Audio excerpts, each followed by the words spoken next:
বর্তমানে আরজিকর কাণ্ড নিয়ে গোটা দেশ জুড়েই চলছে আন্দোলন ও প্রতিবাদের মিছিল। আর তারই মাঝে হেমা কমিটির রিপোর্টকে কেন্দ্র করে তোলপাড় মালায়ালাম ফিল্ম ইন্ডাস্ট্রি।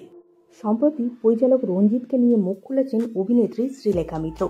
জানিয়েছেন তার সঙ্গে ঘটা যৌন হেনস্থার কথা। শ্রীলেখা জানান যে তার অনুমতি ছাড়া তার শরীর স্পর্শ করেছেন মালায়ালাম ফিল্ম ইন্ডাস্ট্রির পরিচালক ও কেরল রাজ্য চলচ্চিত্র একাডেমির প্রধান রঞ্জিত। গত শনিবার এমনই চাঞ্চল্যকর অভিযোগ আনেন অভিনেত্রী শ্রীলেখা মিত্র। ইতিমধ্যেই এই অভিযোগের জেরে কেরল চলচ্চিত্র একাডেমির প্রধানের পদ থেকে ইস্তফা দিয়েছেন। তবে এখানেই থেমে থাকেনি শ্রীলেখা। তিনি পরিচালকের অশালীন আচরণের বিরুদ্ধে এবার আইনি পদক্ষেপ নিলেন। জানা গেছে, জাতীয় পুরস্কারপ্রাপ্ত পরিচালক ও প্রাক্তন চলচ্চিত্র একাডেমির চেয়ারম্যান রঞ্জিতের বিরুদ্ধে শ্রীলেখা কোচি সিটি পুলিশ কমিশনারের কাছে ইমেল করে অভিযোগ দায়ের করেছেন। যদিও পরিচালক রঞ্জিত শ্রীলেখার এই অভিযোগকে মিথ্যে বলেই দাবি করেছেন। ঠিক এরকমই খারাপ অভিজ্ঞতার শিকার হয়েছিলেন অভিনেত্রী রূপাঞ্জনা মিত্র। তিনি আরজিকর কাণ্ডের পর রীতিমতো ক্ষুব্ধ। টলিউডের রূপাঞ্জনা মিত্র কাজ করছেন বহু বছর ধরেই। বেশ কয়েক বছর আগে রূপাঞ্জনা মিত্র যৌন হেনস্থার অভিযোগ এনেছিলেন পরিচালক ও প্রযোজক অরিন্দম শীলের বিরুদ্ধে।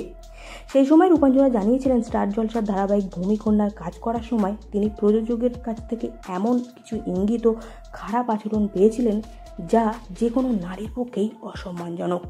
এরপরেই মুখ খুললেন টলিউডের আর এক অভিনেত্রী রীতাবরী চক্রবর্তী। সোশ্যাল মিডিয়ায় এক দীর্ঘ পোস্টে এমনই দাবি করেছেন অভিনেত্রী।